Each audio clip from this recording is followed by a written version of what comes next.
am not ashamed of having fought on the side of slavery. A soldier fights for his country, right or wrong. He's not responsible for the political merits of the course he fights in. The South was my country.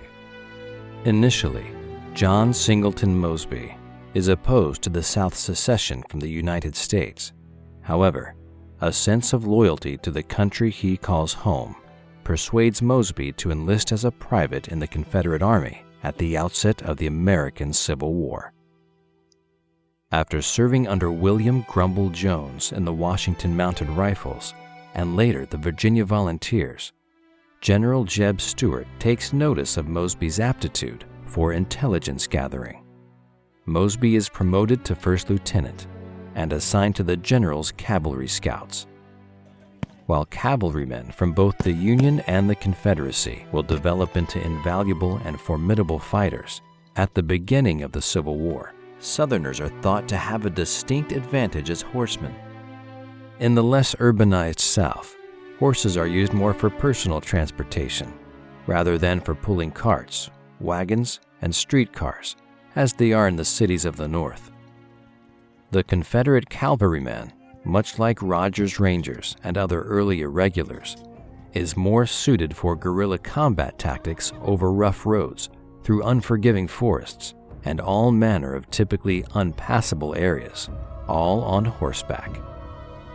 In June of 1863, under the authority of General Robert E. Lee, John Mosby forms and assumes command of the 43rd Battalion, Virginia Cavalry.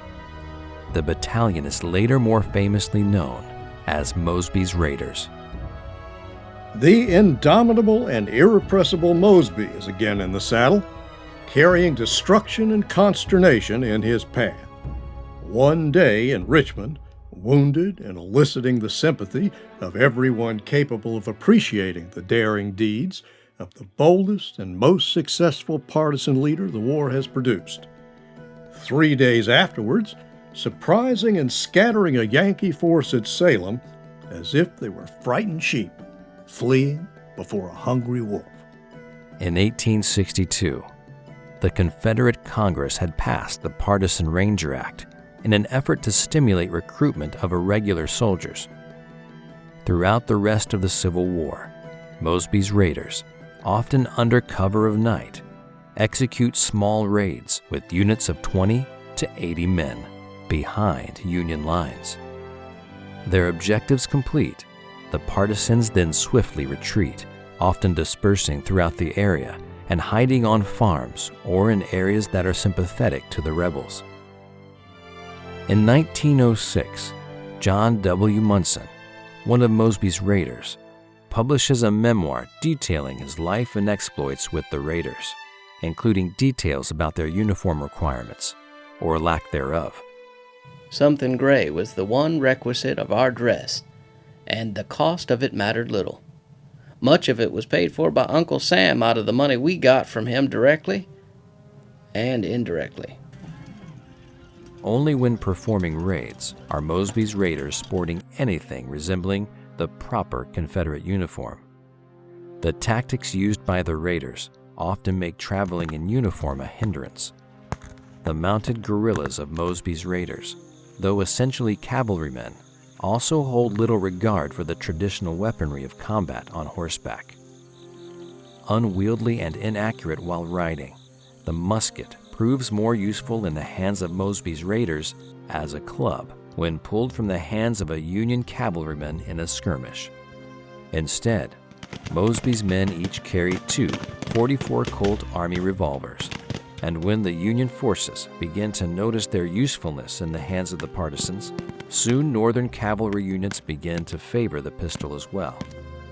One piece of cavalry gear that Mosby has no use for is the saber. Munson continues, I never actually saw blood drawn with a saber but twice in our war, though I saw them flash by the thousands at Brandy Station. Mosby used to say they were as useless against a skillfully handled revolver as a wooden sword of harlequins. It is a true testament to the first truth of the Special Forces: humans over hardware. Mosby's men, even facing criticism from fighters on their own side who decry the raiders' abandonment of more traditional tactics and weaponry, continued to harass and successfully elude Union forces. While analysts and historians struggle to define Mosby's raiders' overall contribution to the Confederate war effort, it is known that Grant expended great resources to protect Federal troops from the partisans.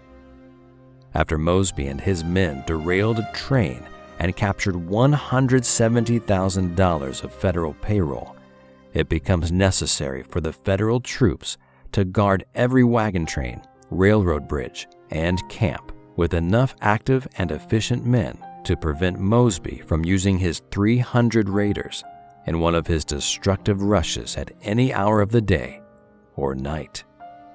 General Grant, at one point, reports that 17,000 of his men are engaged in keeping Mosby from attacking his weak points, and thus away from active service on the firing line. Finally, it is not even safe to send dispatches by a courier unless a regiment is sent along to guard him.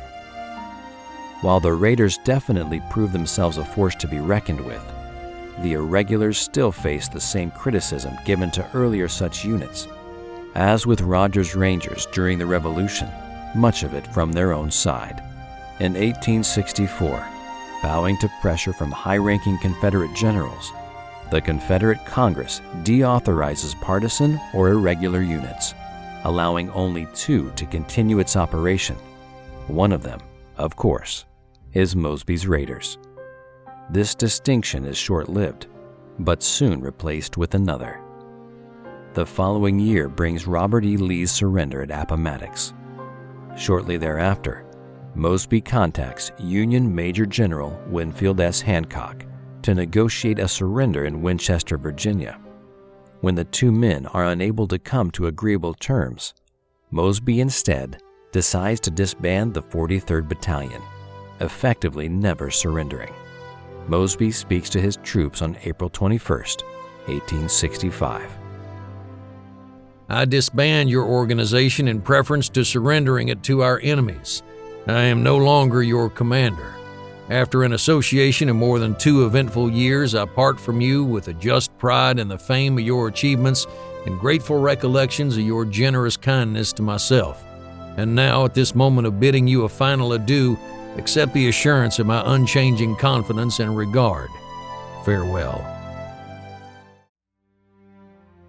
Thanks for watching. If you'd like to help us produce more compelling historical content like this, please like, comment below, and share this video with fellow history buffs. And of course, be sure to subscribe to help keep history happening.